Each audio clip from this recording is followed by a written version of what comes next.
Welcome to the Shunned podcast, where we expose religions that use shunning as a tool to control people. I've had a busy couple weeks, so this episode's a little bit late. I was actually speaking on a panel at a conference in New York City. It was called When Rights and Religions Collide. I told everybody to look for that a little bit on some of these podcast episodes. I have some audio from it. I'm not really sure it's usable for the podcast, so I'm kind of waiting to see what the conference captured, as they had it all recorded as well. So once I get that figured out, I hope to put out an episode about it so that you two can kind of partake in some of what I was able to. If you're in the Shun Podcast Facebook group, you already kind of got a summary of the day's events, what went on, some of the people that spoke, and what I learned. I also had a meetup the day after, and I had a really good turnout. There were a number of ex-Jehovah's Witnesses that showed up from the New York area, Connecticut, Boston, New Jersey. It was a really good time meeting everybody. That's something I don't think I'm going to soon forget. It was a beautiful thing. So, when I get back up there again, I hope I can do it again and have another meetup.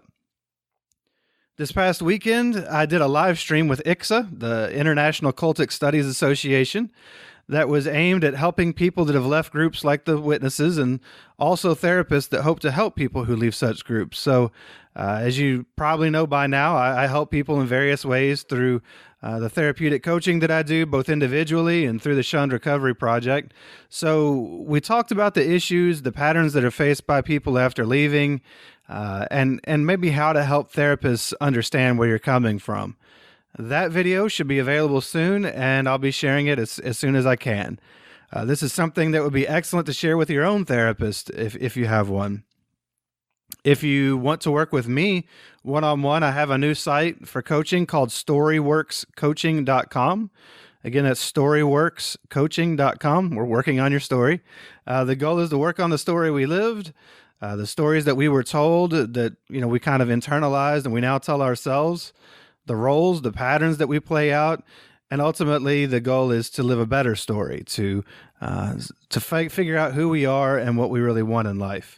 There's a button on each page where you can literally put yourself on my schedule for low-fee coaching sessions. So all you have to do is go to storyworkscoaching.com. And if the life you're living isn't quite worth the price you're paying right now, reach out and let's talk. So today we're going to meet Daniel. You can tell in this conversation that Daniel is a really humble, loving, sincere guy. This conversation deals with the way Jehovah's Witnesses make natural things seem unnatural, how bipolar disorder can impact a person inside the organization, and he has some great insights at the end regarding things that have helped him since leaving. There's also a very strong reaction from me regarding a particular story he tells about being a dad and how he was treated by his brother-in-law regarding his child. I decided to leave it in because it was a very real moment, and I hope that if you're out there and you're being treated like Daniel was, I hope that my reaction can give you some energy, some indignation to know that your feelings are valid and nobody should ever treat you that way. So without further ado, let's go ahead and meet Daniel. Hello, my name's Daniel. I am 35 and I am shunned. I was one of Jehovah's Witnesses. All right, Daniel. So how did you come to be one of Jehovah's Witnesses in the first place? Were you born in, or was it later in life? Yes, I was born into it along with my two older sisters. Okay. Do you know, as far as like your parents, do you know how far back this goes generationally?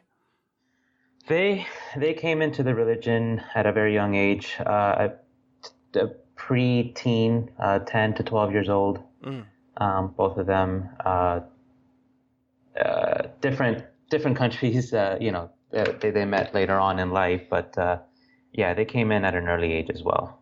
And does that mean that their parents were witnesses, or maybe their parents were introduced to it at some point as adults?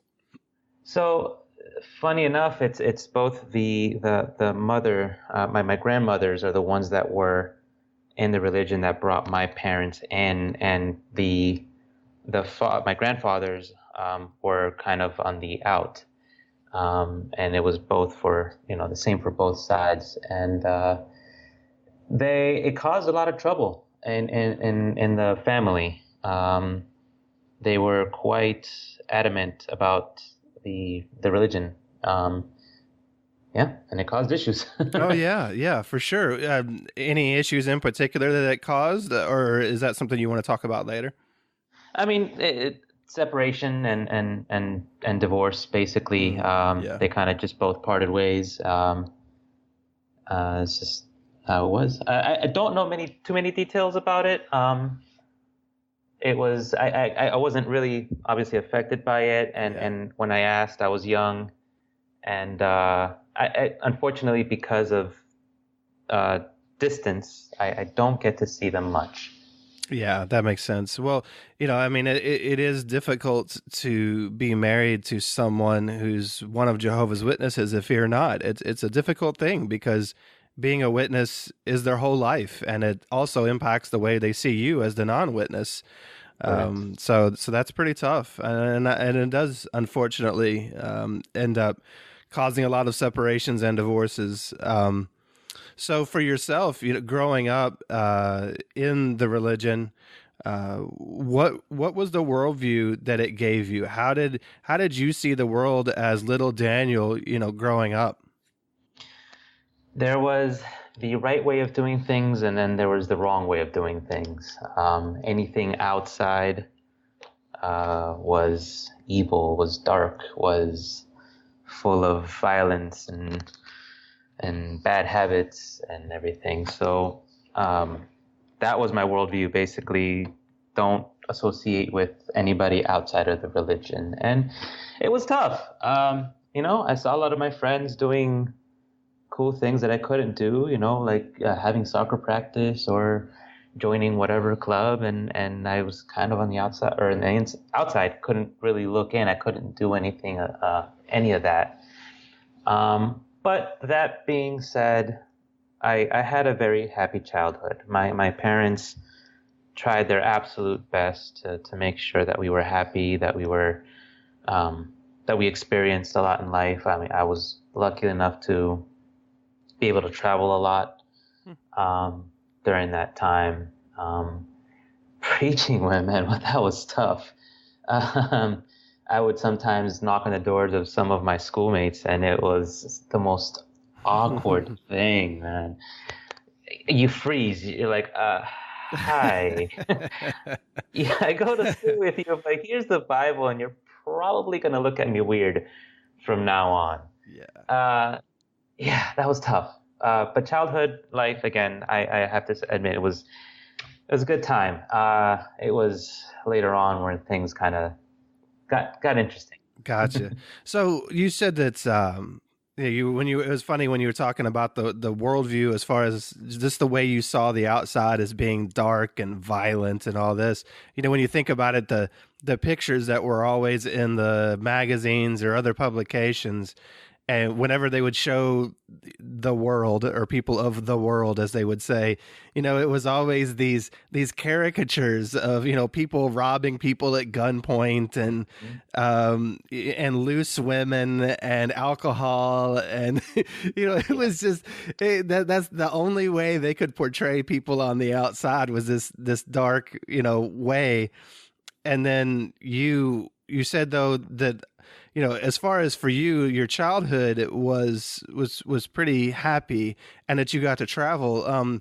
Did you all just go on a lot of vacations, or were you traveling for witnessing activities, or how was it for you?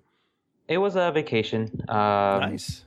Yeah, thankfully, yeah, that they really made it a point to open us up culturally, experience different cultures and different areas. Which was very, very nice. And it was kind of, to tell you the truth, it was kind of point of confusion for me in a way, because whenever we'd visit different countries, we'd also visit like the churches of different religions. And I'm like, it's cool, but at the same time, should we be doing this? Yeah, really? You all went to different churches? Yeah, no, we didn't like Not to attend mass or something, but not just to attend mass, but to kind of go in and like, okay, this is architecture. architecture and history and everything, which, looking back, obviously there's nothing wrong with that. But it was a point of confusion at my early life. Like my little brain couldn't really process, I couldn't differentiate. Hey, we're not practicing anything. We're just kind of going here to appreciate the architecture and everything. But something that I will touch on later on, kind of backtracking a little bit, was how the outside world view, how like even a worldly person is like, ooh, you got cooties. It's like, ooh, don't associate with anybody outside. And it's like such a horrible way of seeing things. Yeah. Yeah, it creates that us versus them dynamic that that allows the witnesses to feel very united and very isolated and insulated as well, where they feel protected within their own little group. But they've set that up. It's a false narrative. It is something they set up, and then they enjoy the being inside of. Correct. So how did people treat you? Or, you talked about at home as far as you had a happy childhood, you got to go on vacations and such, but what was the atmosphere of your home growing up, and included in that were you all the family that did all the family study and everything, or what was it like at home for you? Yeah, we definitely were that family that, dedicated Sundays and other days of the week to studying as a family. Saw videos together. My eldest sister, she was a little bit of a tough cookie for my parents. She definitely had trouble kind of following the rules, but other than that, family wise, it was. I don't remember anything exceptionally negative, to tell you the truth, childhood wise. Yeah, cool. That's good. With the family dynamic. Yeah, and what about at school? You touched just a little bit about coming across a classmate and while you're out in service, and I know that's a really super awkward thing for a kid. Oh God, yeah. But at school, did you have many friends, or did you kind of stay away and keep to yourself? How did you interact at school? How did teachers interact with you? I had 1-2 friends at most throughout my whole elementary to middle school years at most. And so the one time that I ran into someone during witnessing, that the following week, they were like, so what were you doing at my house? And I'm like, well, that's what we do every weekend. We preach, we go door to door. And he's like, oh, so you're what is that? You're a Jehovah Witness or something like that? And I'm like, yeah, I am. Oh, that also means that you don't celebrate any holidays, right? And I'm like, yeah. And he's like, that's gotta suck, man. And I'm like, gee, thanks, man. Thanks for the support. But it was that the question was repeating. It was like, oh man, so you don't celebrate anything, man? Like, oh, that's gotta stink for you. Yeah. And whenever I would see kids getting gifts for their birthdays or Christmas presents, I'm like, oh man, I wish. Yeah, that would be nice. Yeah, it definitely, as a person who I experienced it up until I was 8, having the birthdays and the Christmases and the Halloweens and all those things. And then when my parents became witnesses, it all went away. And so I remember those questions in school when people would be like, oh, you don't get anything for Christmas or birthdays. And yeah, it is. It feels almost like rubbing it in, at a point. Exactly. Yeah. And I can't imagine in your case and in the case of many others who once celebrated and then now all of a sudden don't celebrate, that must have been hard too. Oh yeah. It's a really weird feeling. Yeah. Yeah. But I think that they wrap you up, and you're so busy and everything else, even as a kid, that it's kind of hard to think about it a lot or to dwell on it because you're just so busy all the time, going out in service, or you've got the next meeting, or you've got a little talk to do or something that, even as a kid, in school, when people would be mentioning it, I'd feel bad, but then it's like as soon as I got home from school, I was just wrapped up in whatever it was they had me doing. Hmm. And so it was hard to really sometimes feel your feelings because you just go back into that cult life. Yep. Um, And then going to the meetings, it was so boring. It was so hard. It's hard as a kid to sit down for 2 hours and 15 minutes to lectures. yeah. That, and then the things, there's, the verbiage that they use and the lessons, it just kind of goes over a kid's head. So it was so hard. And back then when I was a kid, they still had the three studies during the week, the Sunday, the midweek, and then the what did they call it? The home book studies is what it Yes. was. So like to this day, Wednesdays kind of holds like a bad feeling for me because a lot of my meetings were during the Wednesday. Mm-hmm. So I hate it. Like I did not look like Tuesdays. I'm like, oh, Wednesday. I don't want to. Can we skip Wednesday? And to this day, kid you not, my wife asked my wife, I was like, what day would you like to like take a PTO day? Wednesday. Right away. Can we just eliminate Wednesday from the calendar? Yeah, please. Yeah, for me it was Tuesday and Thursday night, and then Sunday morning. It's just that's a schedule where it just never stops. And there's a reason for that. Well, so what for you?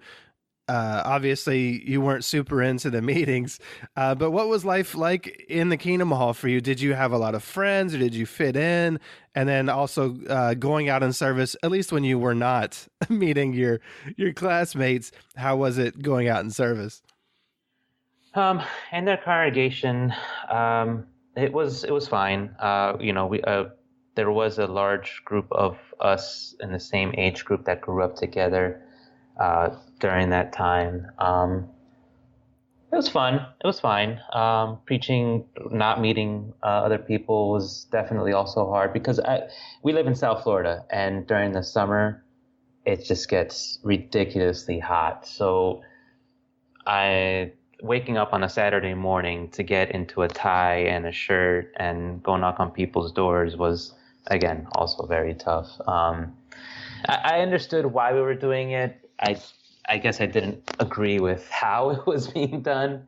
So whenever it was raining or something like that, and they said, "Oh, like we're going to do phone witnessing or we're going to do letter witnessing," I'm like, "Sign me up." Let's go.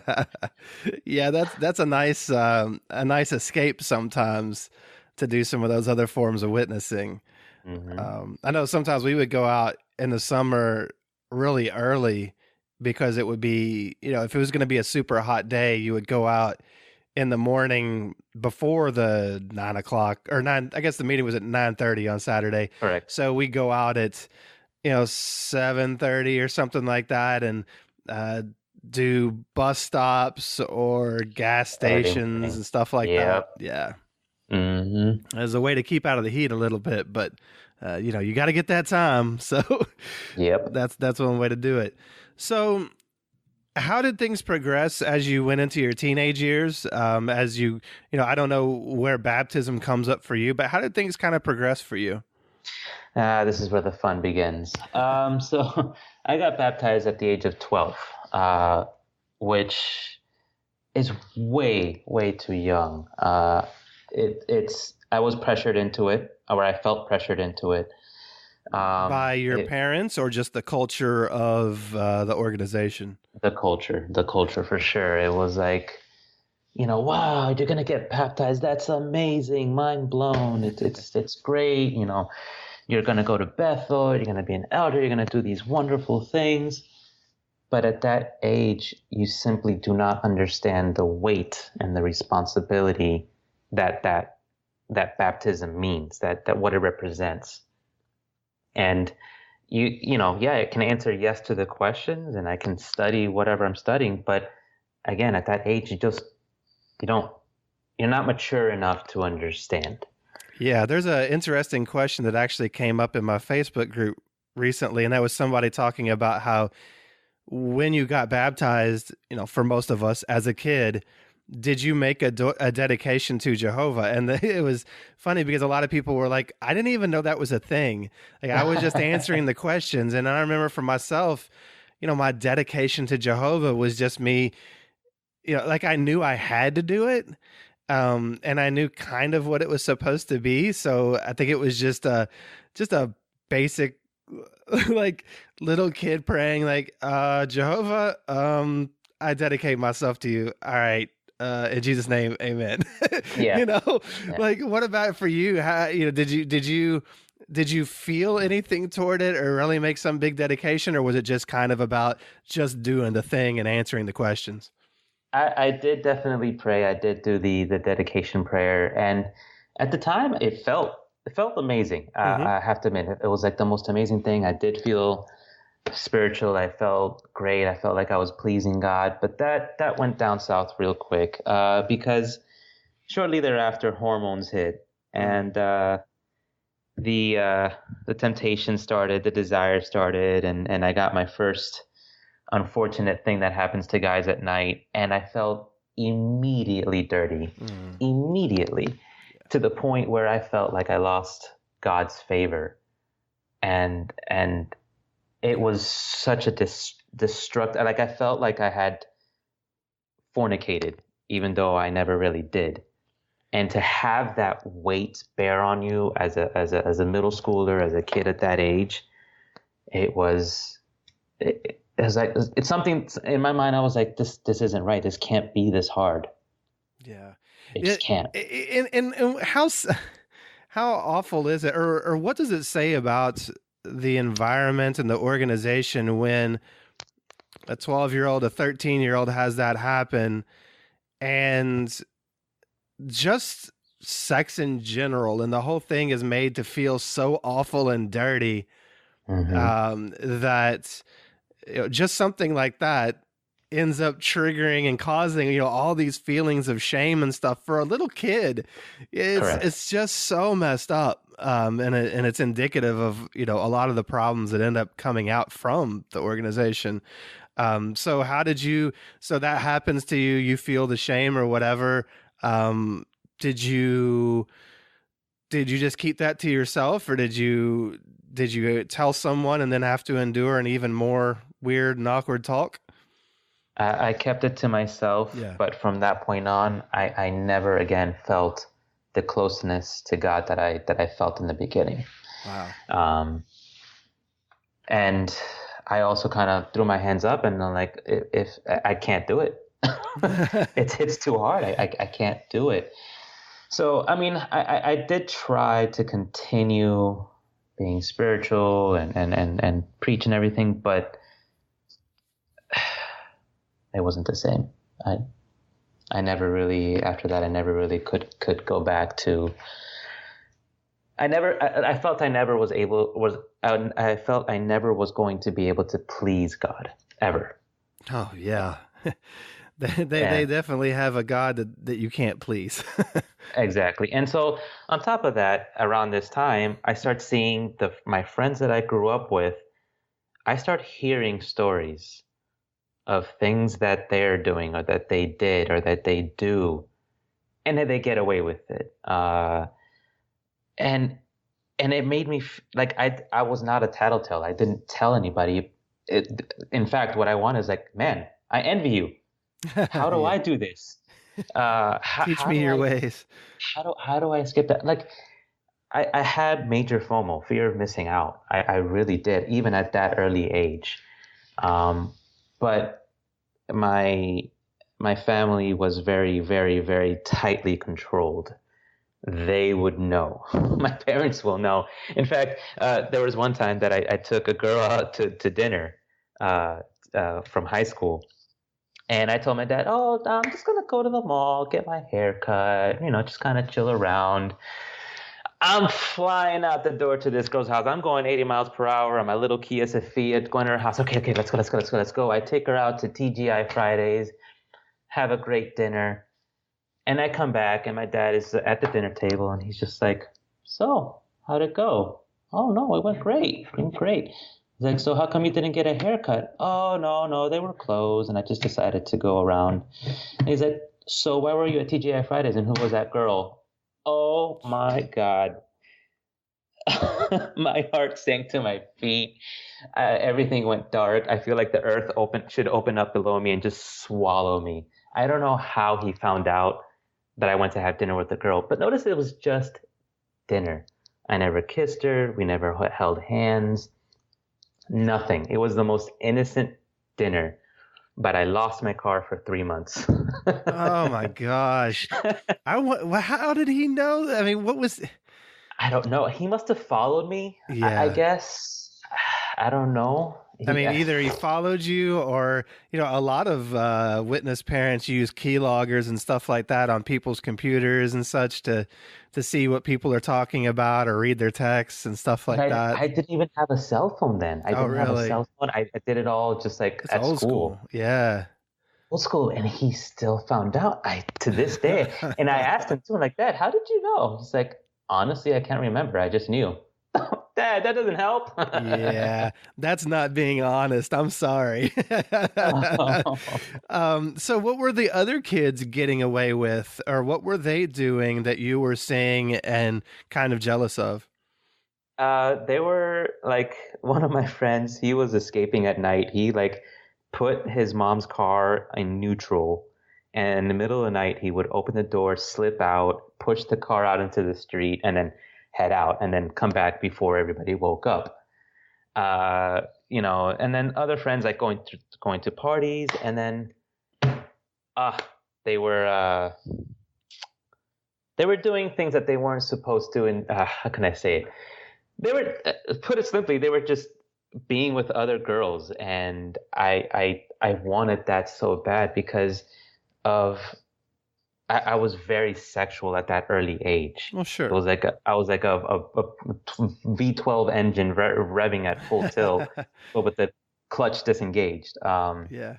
I really couldn't do anything, so it was like I tried to pride myself in the fact that I was pleasing God, but like I said before, then in my mind I was like, I'm not pleasing God. So it was such a conflict within me, Yeah. and I had no escape from it. Yeah, I think a lot of people can probably relate to that internal conflict of what you want, especially at that age, versus what you're supposed to want according to their rules, and it's a very difficult. And it really just goes to show how much they shame things that are natural and make you feel bad about your own thoughts and feelings from a very young age. Mhm. Uh, And because of this tight control and the shaming and everything, uh, I got married at such an early age, way too early, because it was the only natural path to be able to satisfy these feelings. And it was a lot of that more than what a marriage should be. And I see that so much within that religion. So many young people getting married that fail in the long run. Some of them don't fail, and that's amazing. That's awesome, and I'm happy for them.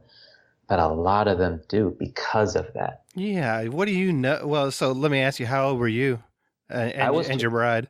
yeah, I was 22 years old, and she was 18. Yep. I was 22 and Jenny was 19. And yeah, what do you know at 22 and 19? You don't. You simply don't know enough about yourself, about your own body, your mind. You're not mature enough. Yeah, your brain doesn't even fully develop till I think it's 27. Mm-hmm. It's not at full maturity. And, people are getting married. Um, a lot of people are getting married just to have sex. That's it, because it's Yep. the only way they can. And Mhm. we kind of prided ourselves on not being that, because we saw so many of our friends go down that route, and maybe that's why we're still together. But yeah, it's very difficult because it's just there's only one way to it's very normal for human beings to be sexual, and especially at that age. And there's just no allowance for it on any level. I mean, Heck, you hold hands with a girl or sit next to a girl at a Kingdom Hall and everyone is pressuring you, when are you all getting married? Yeah, well, I got in trouble with my bride at that time. We went to the mall and we were just holding hands, Mm-hmm. and we didn't know that an elder was looking at us, and we got in trouble for that, just holding hands at a mall. Yep.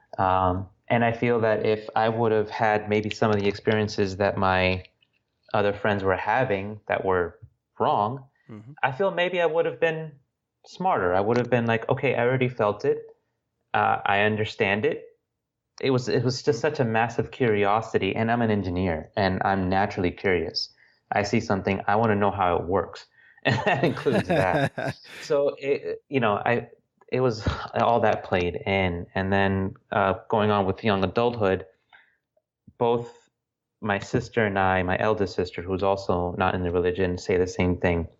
Because of this bubble, we were ill-equipped for life. Oh, We yeah. went into the workforce, we went into adulthood really ignorant and really naive. We didn't know how the world worked because we weren't exposed to it. So my first job was like a train coming at me full speed and just kind of blowing me to bits. My first job was at a company called BoxQ. It was an electronics recycling company. And one of the bosses during my tenure there happened to be the brother of one of my friends that was inside the religion. He was not. He was pretty much really against the religion. And he knew. And he made my life very, very difficult there on purpose.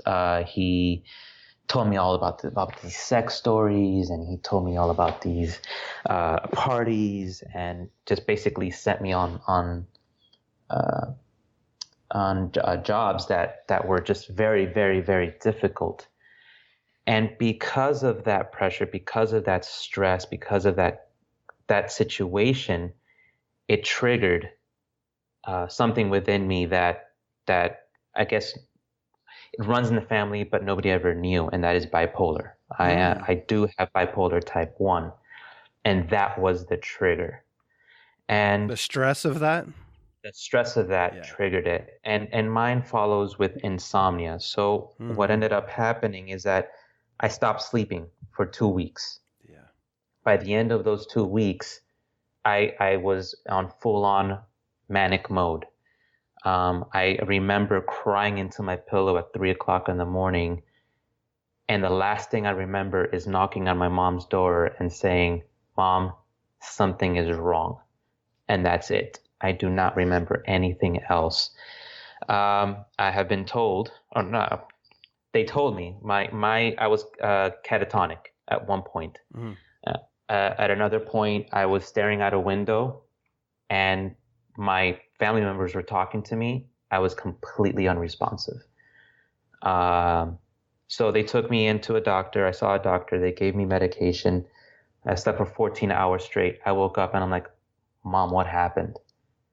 And she's like, "Don't worry about it, honey. Do you want to go to sleep some more? Go to sleep some more." I'm like, "Yeah, I think I'll go back to sleep." And I slept in another 6 hours after that. And then finally after that, I was like, "Okay, Mom, I really need to know what happened. I feel like I've been in a time warp." And she says, "Hey, we took you to the doctor. You have bipolar. This is what's going on." So that was just saying that right now. It's like I'm hot, like my ears are hot, and I'm kind of shaking a little bit because it brings me back to that. And it was such a traumatic event in my life that I guess it would have come out regardless at some other point in my life. But it was at 18 years old when that happened. Man. How was it? First of all, I'm sorry that you had to have that, have it go that way. I mean, anyone with any sort of an illness like that is going to there's going to be the point at which there's an event and you're going to find out, oh yeah, okay, so this is what it is, right? I mean, everybody's going to have that moment. I don't want you to feel the pressure of of speaking for all people with bipolar disorder inside the witnesses. But it just brings up a question in me, which is, how was it for you? Because Jehovah's Witnesses moralize everything. Okay, I mean, like even hypersexuality can be a component of bipolar disorder. And you had talked about being sexual from an early age, and so on and so forth.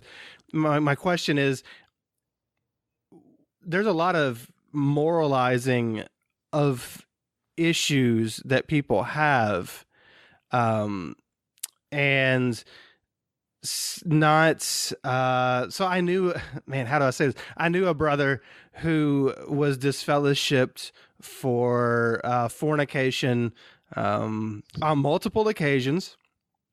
And I talked to his mom once, and this is when I was still a witness, and she pretty much let me know that he had some sort of a disorder. And I think she might have, I can't remember if she said bipolar or what, but regardless, a person who might be manic, might be hypersexual, and might act on that. And it's not that they're a bad person or they're an immoral person or whatever. They have a disorder, we all and that's okay. That person has their own struggles, but within the organization, he kept getting disfellowshipped, which then cuts him off from the support system that he probably needs. So for yourself, how do you think that it played into the disorder or played off of it? How did that interact with you? You hit it right on the head when you mentioned hypersexuality. Yes, that is the case with me, and I didn't realize that it started so early in my life, and continue, and that's why I got married so young as well, because I felt that massive pressure, and the stigma around mental what do you call it? Mental disabilities, mental disorders, illness, whatever you want to call it. Yeah, exactly. Mental disease is heavy. It's still really big. I was in the Latin community. I was in Spanish congregations, and you know how those Latin people are, man. They like their gossip, and so there were little hints here and there, and people saw me as awkward. People saw me as kind of a little weird and kind of like. They were standoffish with me. They said their normal pleasantries, hello, how are you?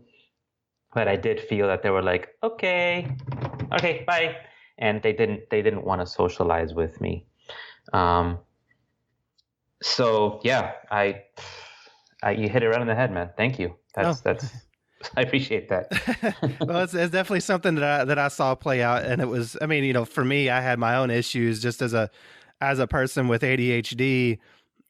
Which is an executive function disorder, and you know what you need to do or want to do, but actually executing it can be the issue because of a lack of focus, or in my case, an abundance of focus on too many things.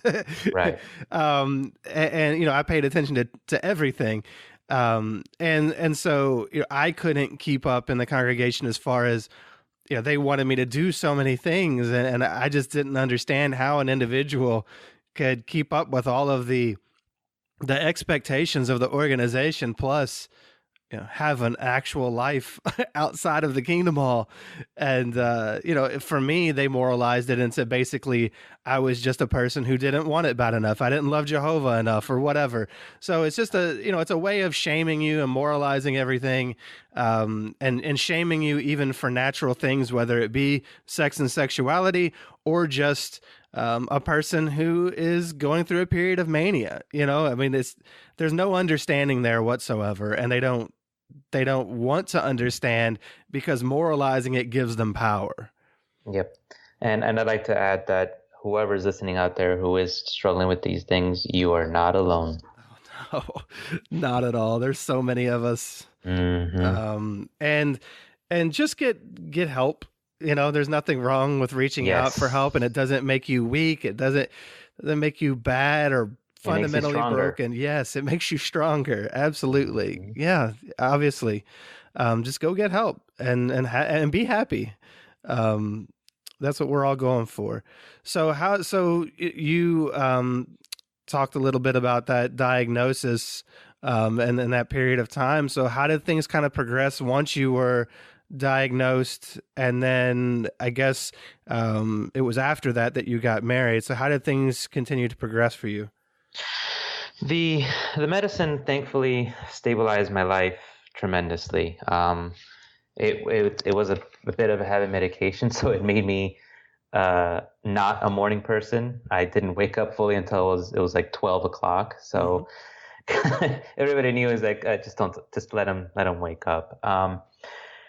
But the sexuality, the hypersexuality was still there. And so the person who I did marry, excellent person. She's a great girl. She's a hard worker, but since we didn't know enough about ourselves, our personalities did not mesh whatsoever. So that brought a lot of friction even early on in the marriage. Sure. And our marriage lasted 7 years before I woke up one morning, 30 years old. I was like, I'm not happy. Something's not right, and I don't see a way out. I'm just not happy. And I've heard it happen to a lot of guys. Like, I turned 30 years old. I had a big jug of beer that night. I went to sleep. Like, I kind of already started feeling something. And no, I was not drunk. It was just one glass of beer. And then the next morning, I'm like, something big is about to happen. Something really big is about to happen. And that's when I kind of lost all restraint in trying to please God. I felt like I finally, going back to that time when I was a kid and I got baptized, I threw in the towel and I'm like, that's it. Yeah, a lot of people talk about the shelf breaking. You know, you put all these issues up on the shelf, and that shelf has a weight limit, and eventually that shelf just comes crashing down in a moment. And and that's what happened that day. And it took a little bit.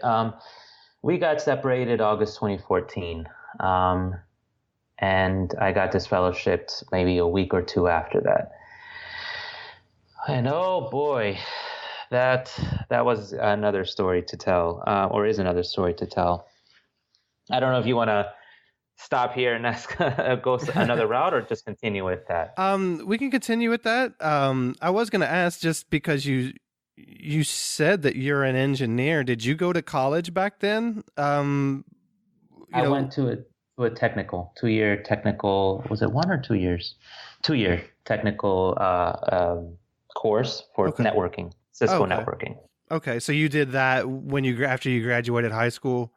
Mm-hmm. Okay, correct. Cool. I was just wondering how, where the educational piece of this fit in with the marriage and everything else.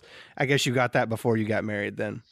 Correct, and yeah, we know that college is frowned upon in the religion. They're like, no, don't do that. That takes away time and could lead to nasty things. But technical certifications is something that is approved, and I'm doing like an air thumbs up here, so you can picture that. Yeah, that way you can serve Jehovah more wholeheartedly with the education that you get and the earning power. But don't become a doctor or anything like that. No. Don't think too much.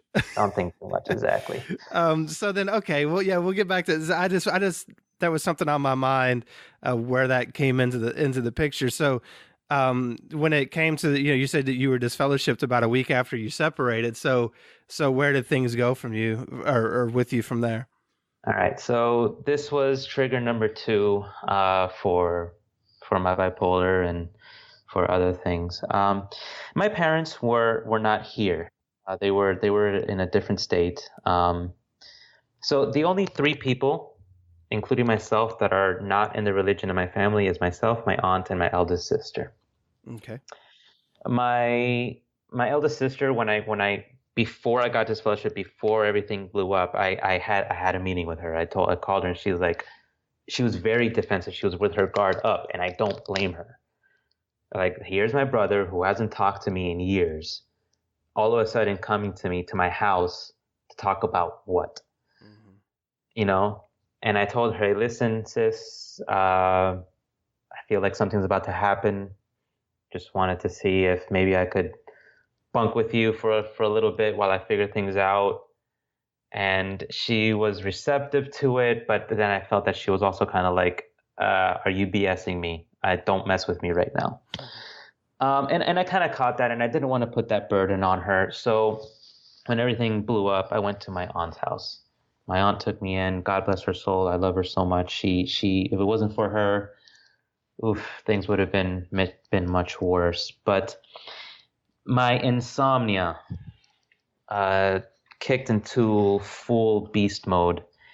And again, I was not sleeping. And you don't really realize how important sleep is when you don't get it. Yeah. It affects every aspect of life. And it was to the point where I was getting maybe 1 to 2 hours of sleep every night.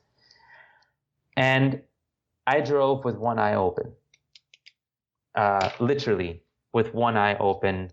And all I thought to myself while I was driving back to and from work, keep within the lanes. All I saw was I kept all the way to the right, to the slowest lanes.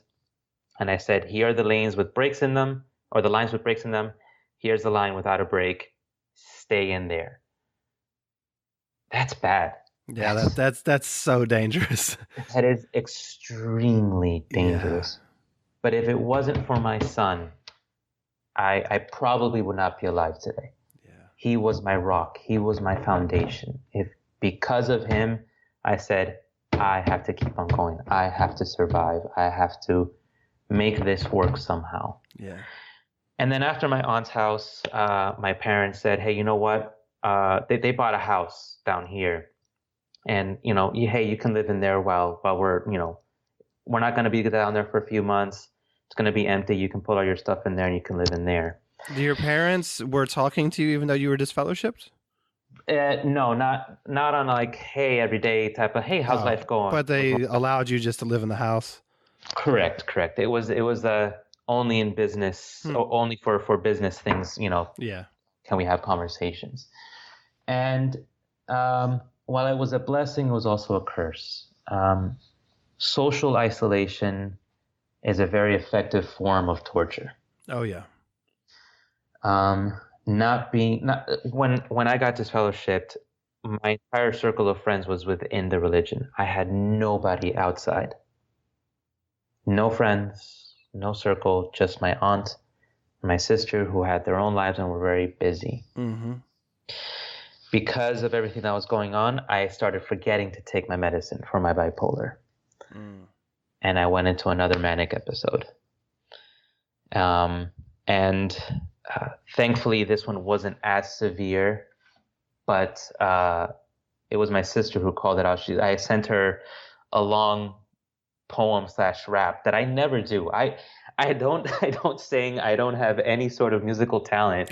But when I sent her this long poem/rap, she's like, have you been taking your medicine?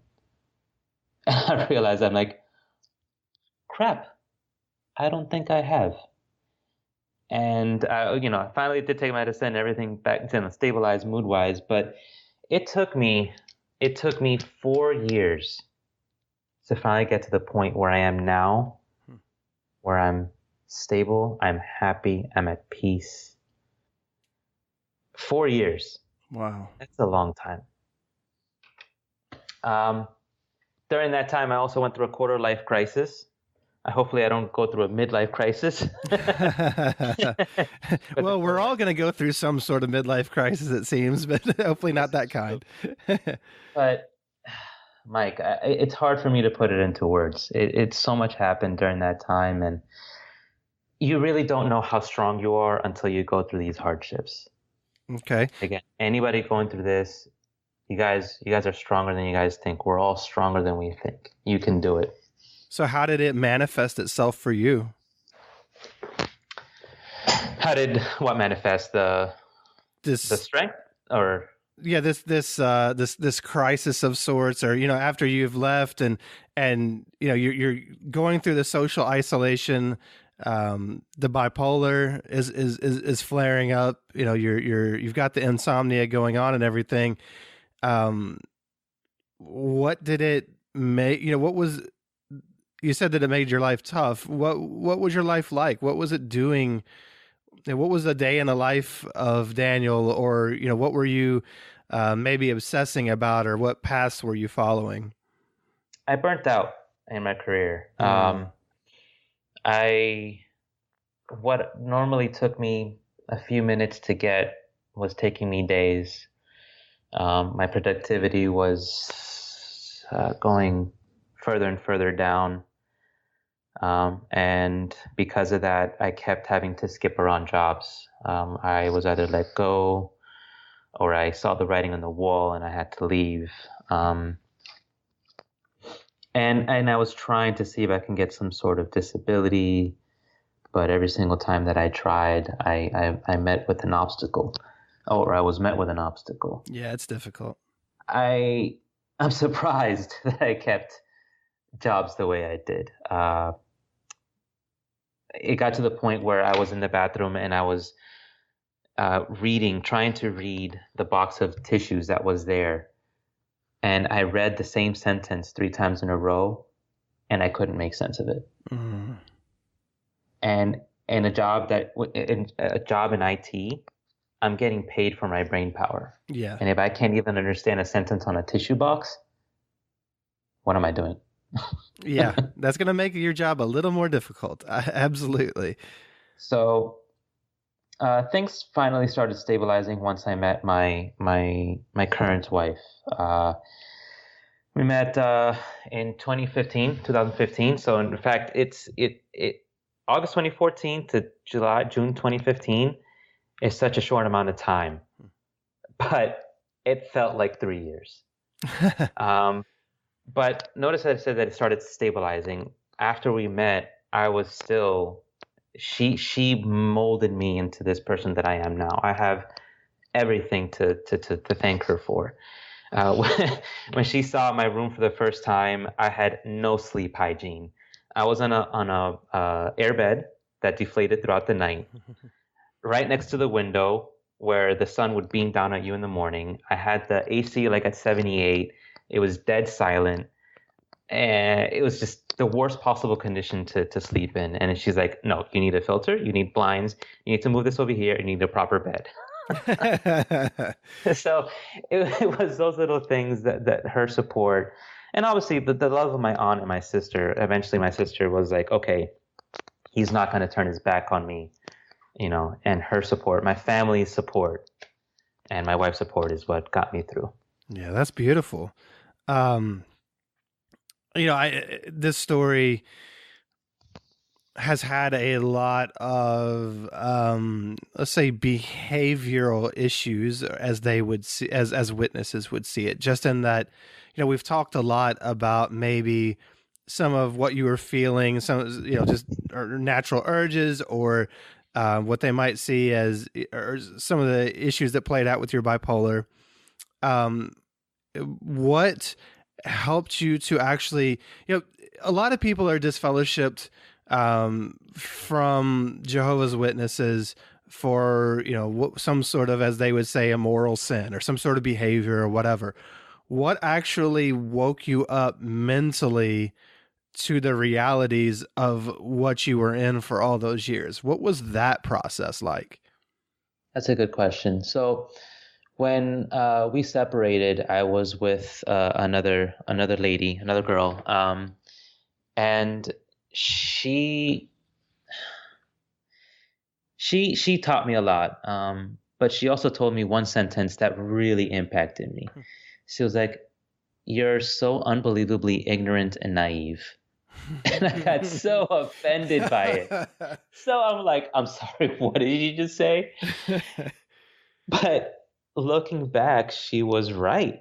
And from that point on, I said, okay, you know what? I'm not going to be this anymore. And I went out of my way to learn as much as I could about the world, about what's outside the religion. And so, you know, I went on Wikipedia, I started asking people around and everything. And that helped. Also, part of the wake up process, the amazing book by Raymond Franz, Crisis of Conscience. Yeah. Such an amazing book. I recommend anybody and everybody out there to read it. He taught me that not only, what happened within the religion and all the history, but he taught me one very, very important thing. I can still be close to God and read the Bible and not have to be part of an organized religion. Mm-hmm. Your relationship with God is not dependent on men. It is dependent on you and you alone. And that was an eye-opener. That was huge. Yeah. Did you also read In Search of Christian Freedom, his other book? That's actually on my Kindle next to read, actually. I downloaded like literally 3 days ago. So yeah, I definitely want to read that one. And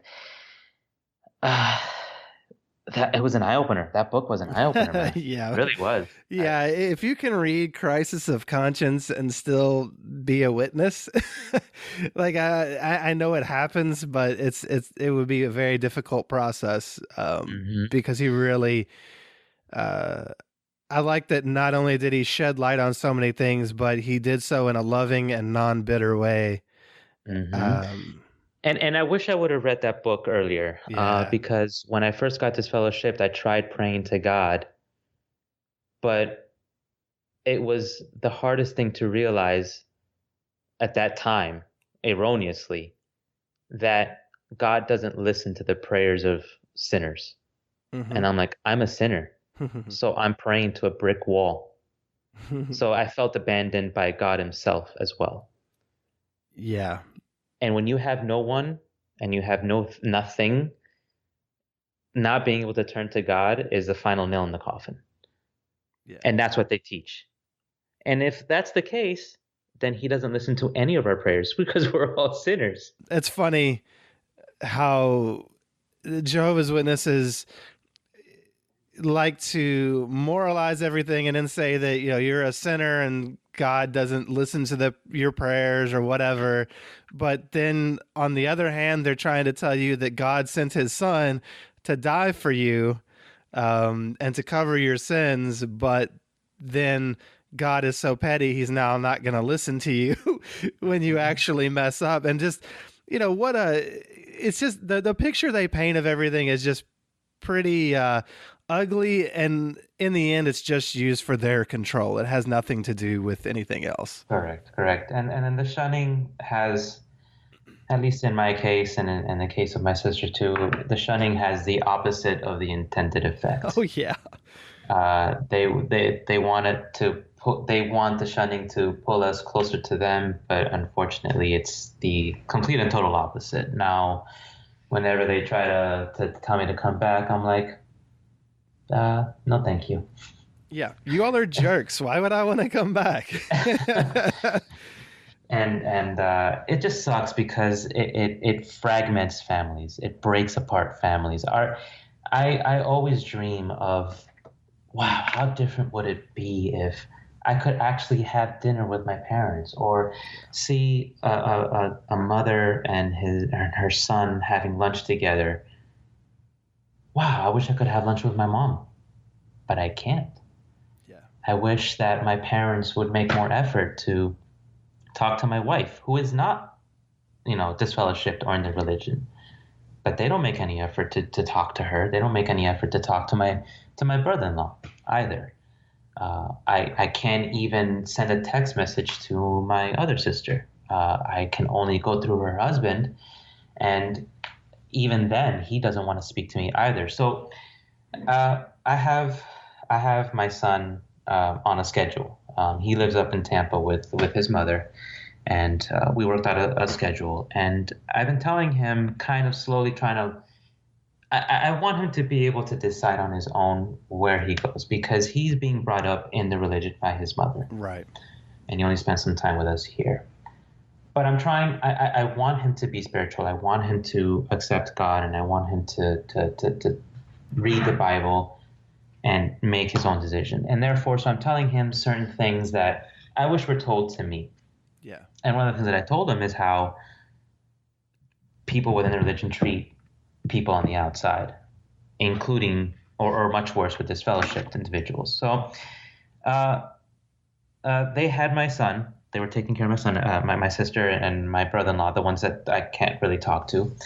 And it was late at night, and I didn't know where they were, and I didn't have any time as to when they were going to drop them off or when I was going to go pick them up. So I go ahead and call my brother-in-law, and it rings 3 times and then just hangs up, goes straight to voicemail. I'm like, okay. I was not at home. I was at my in-laws' house, my mother and my father-in-law's house for dinner. We have dinner every Sunday. So I'm like, okay, what do I do? Because I'm 25 minutes from home and I don't know where he is or what they're doing. Long story short, he finally sent me a text message like, hey, he's ready. Where can we drop him off? I'm like, well, you guys didn't tell me anything, so I'm not home. So you're going to have to wait 25 minutes for me to get home. Like, okay, fine, then just pick him up. When I pick up my son and we get home, my son goes to me, Dada, you know what? You're right.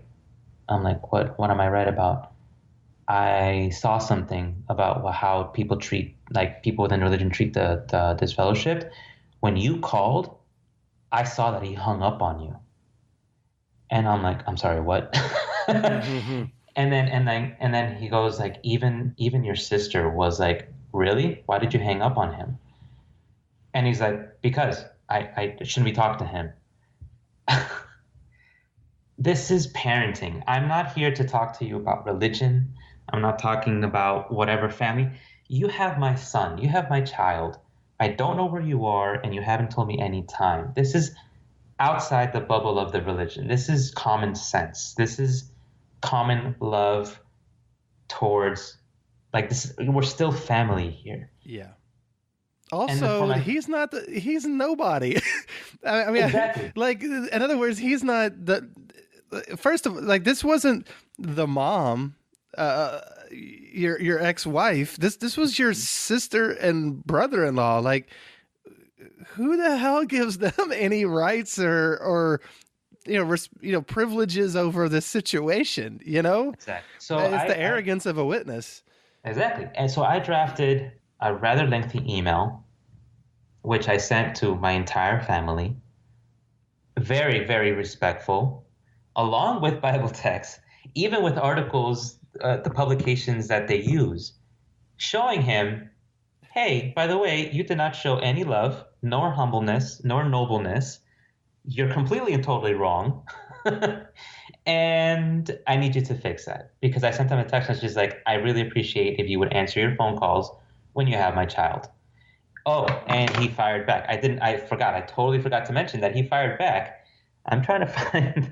Give me a second. I should find this because it really is worthy of reading it out loud to just show you the extents here. He says, so I told him, I understand and respect the rules, but I appreciate, this is me to him, I appreciate that the next time you're caring for my child, you're able and willing to answer the phone in case of any emergency or planning purposes. And then I just said, in this case, we would have been able to plan better. He fires back, don't think so much of yourself, instead of complaining all the time of how you are treated. Kevin is not only your child, he is a grandson, he is a nephew, and he is a cousin as well. Just knock it off. You're causing a lot of pain and suffering for many. I'm seeing the tears shed for your actions. Keep calm and carry on. No need to hyperventilate how I choose to communicate with you. If it's an emergency, I'm old enough to take responsible actions. However, thank you for your input. Fuck him. Fuck that motherfucker. Who does that? Fuck him. There is no... Like that again, that gets to the arrogance of Jehovah's Witnesses. They are so fucking self-important and self-involved that he thinks he has the rights as some punk ass brother-in-law to tell you how, what your rights are as a parent. Fuck him. Exactly. So and in the email I said, by the way, I also have a niece that happens to be your daughter, which is also a cousin and a granddaughter that I cannot see. But do I complain about it? No. Have I ever complained? I never have complained to them, oh, I can't see Selah and this really stinks. You got your change. I never said that. So my parents called me up after I sent the email. They're like, we need to talk. I'm like, okay. I was expecting the worst. But when I got to their house, they're like, we agree. We understand. I'm like, what? Oh, somebody with two brain cells to rub together. Nice. Exactly. So they said that they were going to talk to him, but I've never heard back. But again, it's to that point. It's how they treat even family members. God, that man. pisses me off. It's so disgusting. You're the kid's father. He's nobody. He's just the brother-in-law. You know, what right does he have to do that? Man, Jehovah's Witnesses just think that the whole world revolves around them and what they think and how they think things should go down or be, with no regard for anyone else, and to act like you're playing the victim while they're victimizing you. And to put you down for that, man, that's bull and oh god, and bold, bull and bold. Yeah, it's pretty bold. It's ballsy. It's ballsy. That's for sure. That disgusts me. The way that they talk about other people, the way that they view other people as though they're some sort of objects for their control. It's just disgusting. Why would anybody actively, why would anybody who's out want to be a part of that? It's very unfortunate. And it's also very sad to say, well, no, I guess it's sad and good to say, I have found much more love outside the religion than I ever did inside. Yep. An impressive amount of love and people that care. Obviously, you're going to have your bad apples. That happens anywhere. But I dreaded going to the meetings, because not only because of the boredom, but because of the people inside, the people that I had to say hi to that I know didn't like me. I tried my hardest, man. I tried my hardest to mingle and to be friends with people. We were constantly being pushed away. There was times where we would invite people over to our house and like, oh, no, we can't make it. But then we would see pictures on social media of them having fun with some other family members that we also tried to invite another time. There's these cliques and these little groups. And when you see these type of people getting promoted within the religion, oh, this guy's now a ministerial servant or an elder, that doesn't speak Holy Spirit to me. No. And one of the reasons you got out, let's just, you're obviously a very sincere dude. You're a sincere guy. You seem pretty loving, humble in the way that you're speaking about things. And those are the people who get out. And the people who stay in and who especially rise in the ranks often are the narcissists, the people that can't see other people, the people that aren't very loving. And those are the people often that are looked up to in the organization. And the people who are very sincere and have a genuine heart are typically the people who get out. Sounds like your brother-in-law is probably good for staying in for the rest of his life. Yeah, it sounds like it. I mean, that's a company man right there. He came into the religion at very late in life, so I would think that he would have a little bit more common sense, but I guess not. Sometimes people come in, and a lot of times what you have are people who act like he's acting right there. A lot of times are people who either have guilt and shame over things they did in the past, or who are hiding things themselves so that they have to act more righteous than you, and they have to put you down.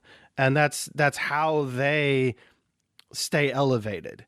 A lot of times they have some bad feelings, and in order to assuage those feelings, they have to make you feel like crap about yourself. So I must be good or spiritual or whatever.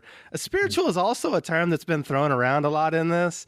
And, let's face it, for Jehovah's Witnesses, what the word spiritual means is attending all the meetings, Yep. studying for your for studying before the meetings, maybe doing the daily text, going out in field service X amount of hours. Like, that makes you spiritual. You do that, you can treat people like garbage.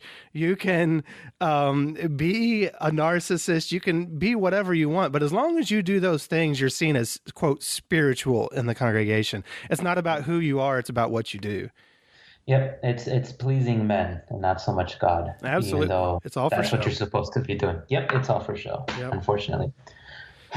Well, so let me ask you, if so this ended up, decent with your parents came in and obviously could see what was going on there, but you're still shunned.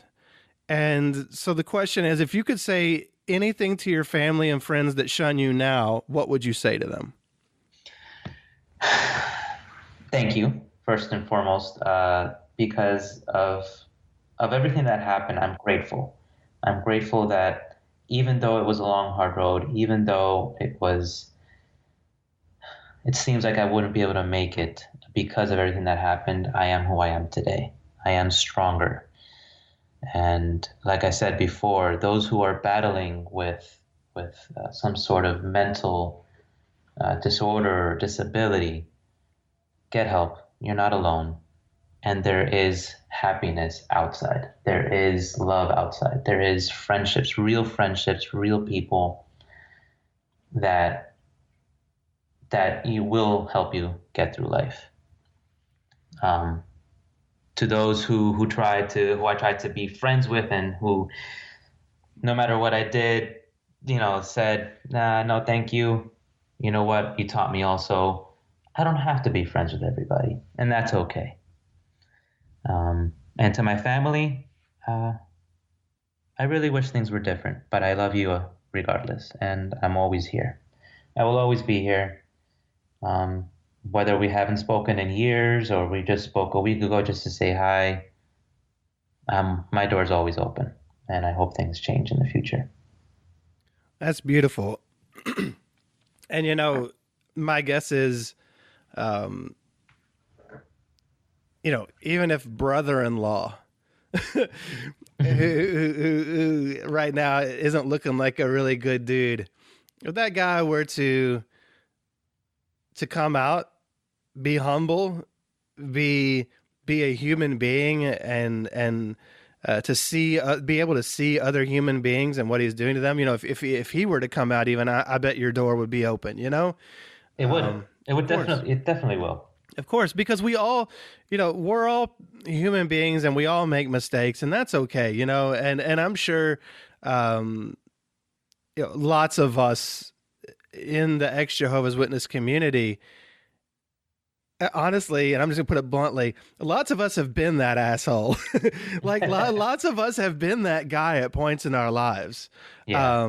And we learned better, and now we do better. And so I hope, for his sake, I hope he learns better and does better. And I hope, the same for all of these people. I don't want to see anybody caught up in this cult. I want to see everybody be able to come out and to actually find happiness and find people, be able to see other human beings and to respect them and to stop looking down on everybody and judging everybody. Like, what a much more beautiful world this would be if everyone started to do that. And, Jehovah's Witnesses often talk about the new system and how wonderful it's going to be and everybody can live in love. Well, you know what? You can live in love today. Just be loving. Right now. You can do that today. No, nothing is stopping you. Be loving. Yeah. Your brother-in-law could have been more loving, and just all the people who shun you, they don't have to do that. They really don't. They don't have to do that. They could choose to be different people. These are the choices they make today to follow a particular cult, a particular organization that has dictated and decided what the Bible says and cherry-picked things to show certain narratives. But they leave out a whole lot of things about love, and it's unfortunate. Yes, it is very unfortunate. Those were beautiful words as well there, my friend. Oh, well, thank you very much. Um, it's just something I would like to see. I wish love could win out over some of the stuff that they do a little bit more than it does. I Um, remain hopeful. yeah, you never know.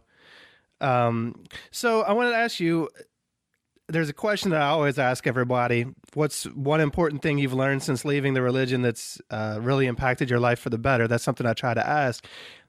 Interesting that earlier you brought up that you went to like, sites like Wikipedia and places like that when that lady had said that you were ignorant or whatever and naive. And let's face it, we all were ignorant and naive. It's kind of a fact.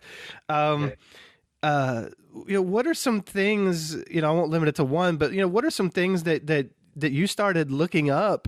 I'm really curious about what were you looking up when you were going to Wikipedia and these different sites and trying to understand the world around you better? What were some of these things? And then if there is a particular lesson that you've learned, since leaving, let us know what that is. Um, Different cultures and religions. I Really? looked into, I always say this wrong, Buddhism? Oh, Yeah, yeah. Buddhism. Hmm. I looked into Islam, into Catholicism, and to just plain Christianism. Hmm. Christianity. Sorry, Christianity. Thank you. Sorry, sometimes I struggle with the words. And that what I wanted to do is open my mind up. I wanted to be exposed to all these different things and see all the different viewpoints. And I also did a really fun project that I recommend to for anyone to do. I would go up purposely, respectfully, of course, to any other old gentleman, and I would say, if you could say something to your 30 whatever year old self, what would it be? Hmm. The answers you get Beautiful. are so wise and so funny at the same time. It is amazing. I've gotten answers from, learn to say no more, to Rome wasn't built in one day, to everything's going to be okay, to just have more sex. Yeah. But that also opened me up a lot, and just talking to more people. I joined the Meetup app. I started going to meetups. I started talking to more, like, just not to find a date, but to just talk to people, to find friends, and that exposure helped a lot. I love that. That's awesome. What do you enjoy about your new life since leaving? My my family on my wife's side is the most amazing family I could ever ask for. Spending time with them and being with them brings a lot of joy and happiness to my life. And making new memories with my wife now, traveling as much as we can. Um, she just finished college not too long ago, and she just entered the workforce. So doors are really going to start opening up for us, and we just look at this future with with a smile, with being realistic too. We're gonna have road bumps just like anybody else has, but Sure. man, the things we look forward to, that's together as a couple. Like I feel like we lucked out. We're definitely made for each other. It sounds cliche, but we barely ever fight. We're always on common ground, and when we do fight, we try our best to communicate and to sort things out before we go to sleep.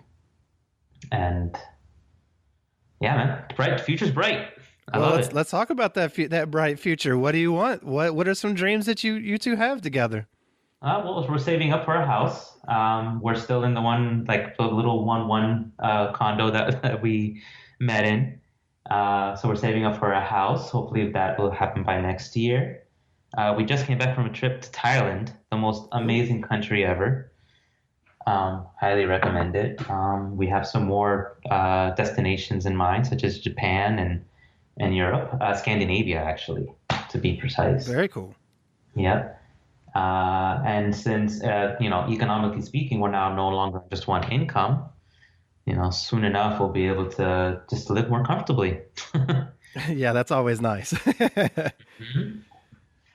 Well, that's awesome. I mean, it sounds like you have great things, even in even in your immediate future. The increased income that will come, and the possibility for a house. Those are really really cool things. Milestones in people's lives, and it's awesome that you have somebody to share that with. Yep, and maybe we'll have a little one running around maybe at some point. Oh, that'd be beautiful. That would. Yeah. Well, I appreciate you sharing this with me, Daniel. It was really nice to get to meet you, to understand where you're coming from. I really appreciate you being open about bipolar disorder. That's something that affects a lot of people.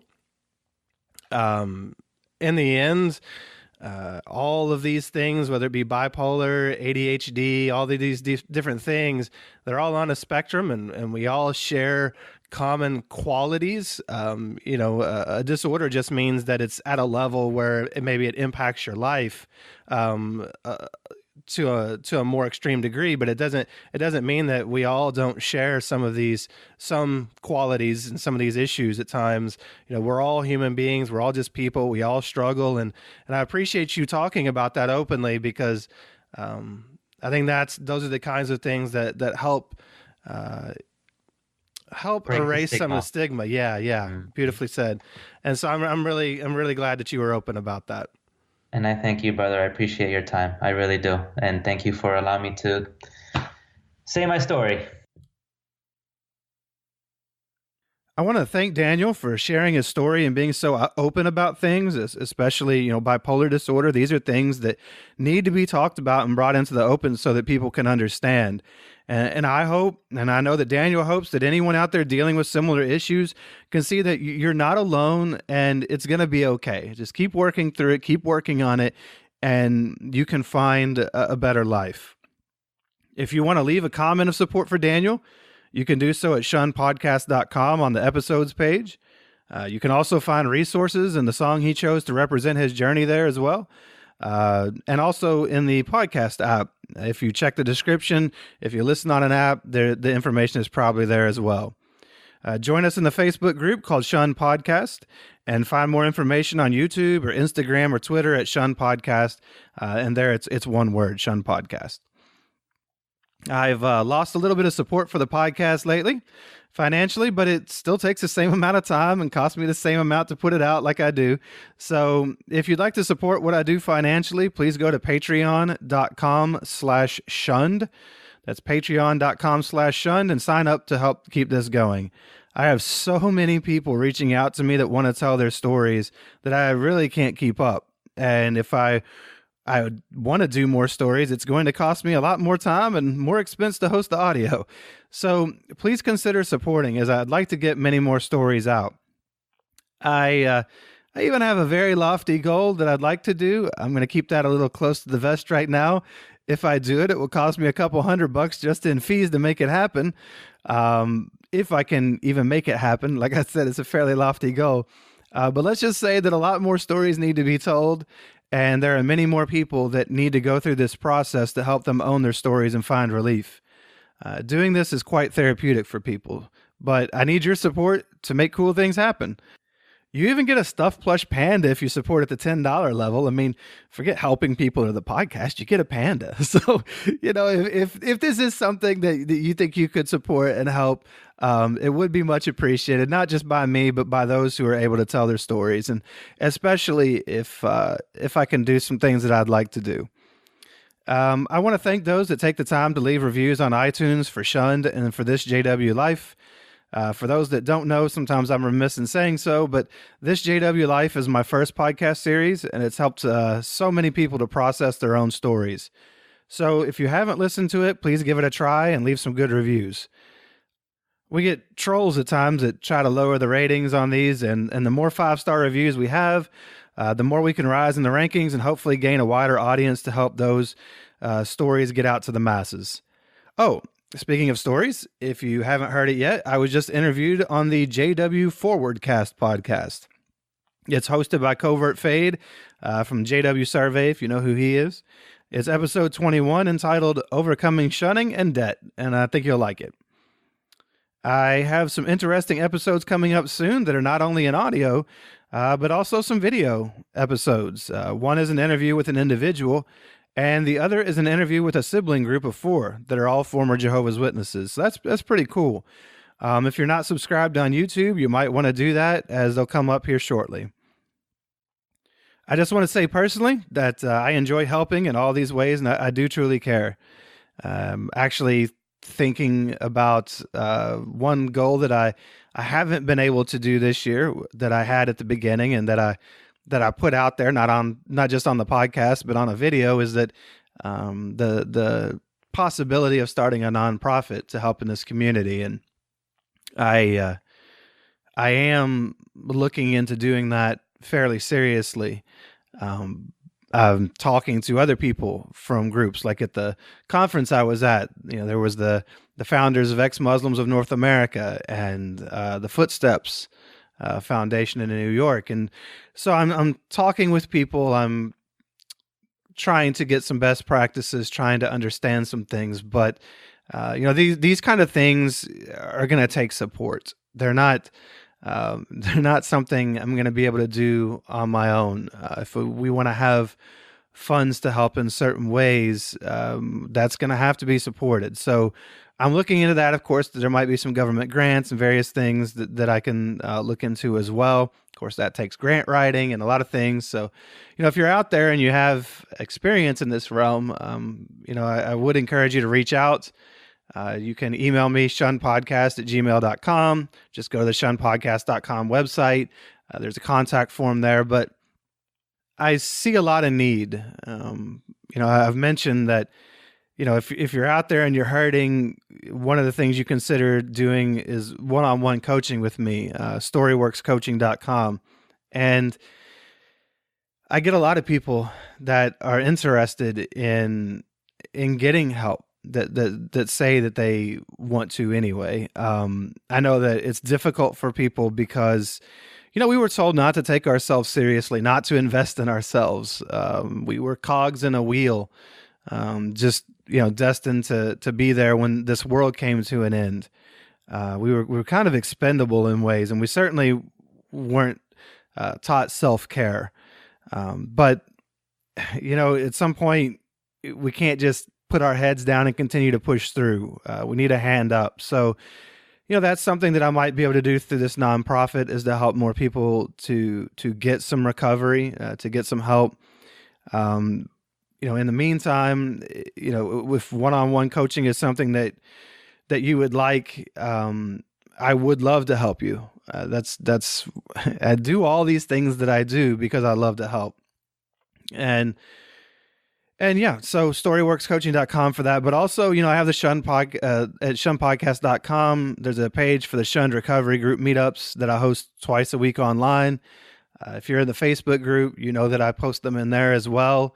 We had our largest group last week. I think we had about 12 people, including myself, in there. We get people from all over the world: Norway, Australia, South Africa, the United States. So, there are ways to get help. Of course, the Shunned Recovery Project is supported by donations, because it does take my time and energy and evenings to do these things. But I just want to say, if you're out there and you're hurting, please reach out. You don't have to keep going through life like you are. Things can change. Just like you can get out of a cult, you can get out of other situations in life. And so I hope to talk to more people about these things. The music for the podcast today and always is No Hell Yet by Fair Voyeur. And until I see you next time, love others, do no harm, and go be happy. We'll curse God.